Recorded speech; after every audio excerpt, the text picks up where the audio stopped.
Okay, hello. Today we are talking about linear storytelling in video games, so linear narratives, paying particular attention to the string of pearls approach to storytelling.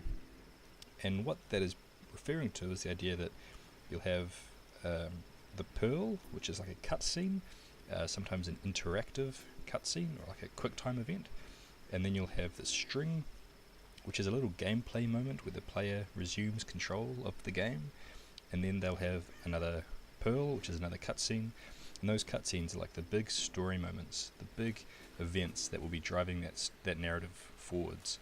So I'm playing the recent Tomb Raider game. I think this one came out around 2012 by Square Enix,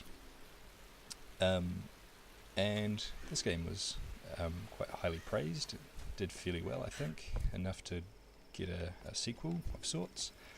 So you play as Lara Croft and you've just survived a shipwreck. I've just run away from a few bad guys. There's a big cave-in and all sorts of things happening in the introduction sequence. I've just got this bow from the corpse that's tied up and very much dead on the ground there. And what I've been tasked to do is to get some meat, so I'm supposed to kill a deer. And this is kind of what the open game is like. You can run around, you can jump a little bit. These little white platforms are usually things that show what you're supposed to jump on or jump from. So here's another one. Blended into the scenery to make it seem like you're the one doing the exploring, but really the game is telling you where to go, which isn't necessarily a bad thing. In this case, I think it's leading me to this extra quiver of arrows here. I'll get those. Cool. I think I can walk across. Ooh, I can walk across this. Very exciting. And eventually, I think I'll have the ability to string arrows together where I can get across that gap there, but I'm not supposed to be able to do that yet.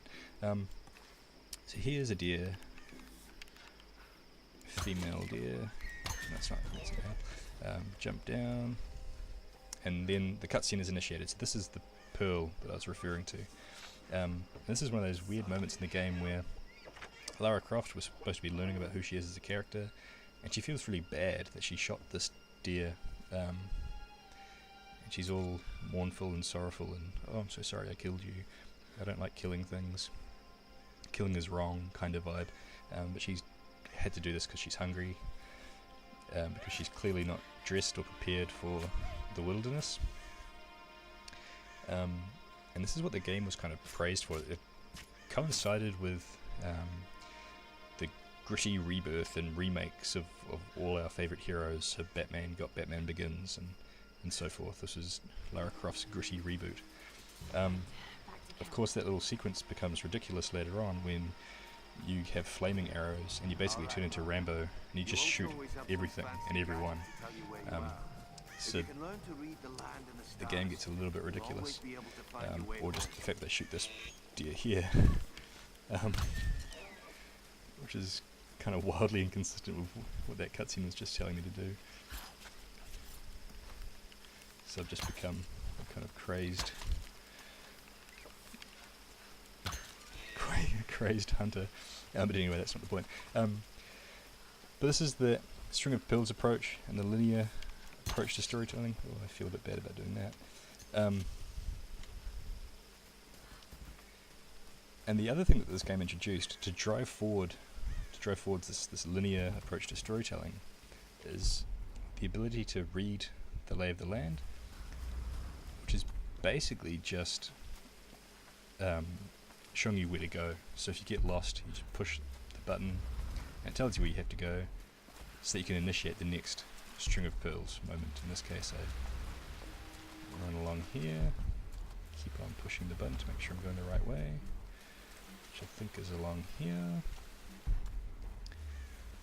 So I just run up this conveniently linear path,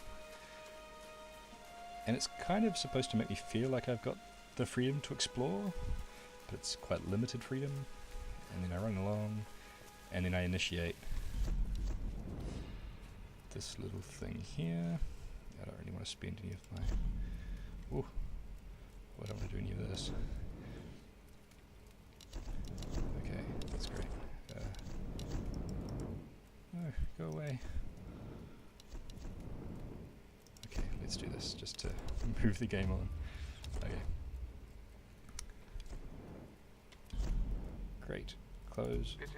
And here comes the pearl. Here comes the cutscene that's driving the story forwards. We get a message on our little walkie-talkie, and the story is driven forwards. So Tomb Raider kind of functions like this throughout the entirety of the game.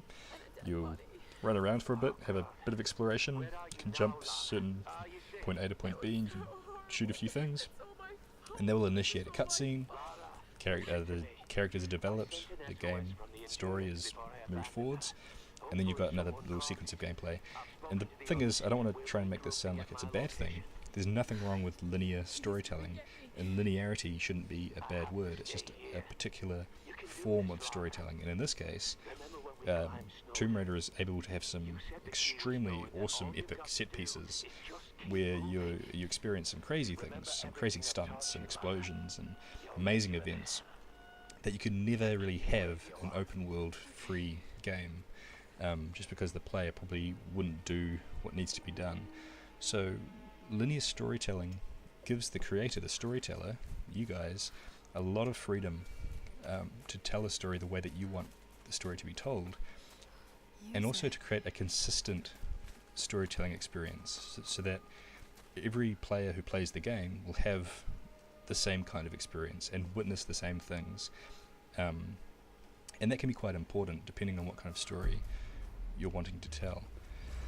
So I'm not for a moment trying to suggest that Tomb Raider is bad because of the kind of story, the linear nature of the gameplay, although some might find it a little bit frustrating, or at times it can sometimes be a little bit boring if you don't have that much control. So I, for one, often just did silly things to make Lara Croft do uncharacteristic actions, just to make the game a little bit more exciting. But it is extremely effective at driving this. Whoopsie daisies. It's an effective way to keep the story going, to keep the pace up, and to make things really exciting and rad. So that's a little introduction to linear storytelling and the string of pearls approach to storytelling as well. So hopefully that is helpful.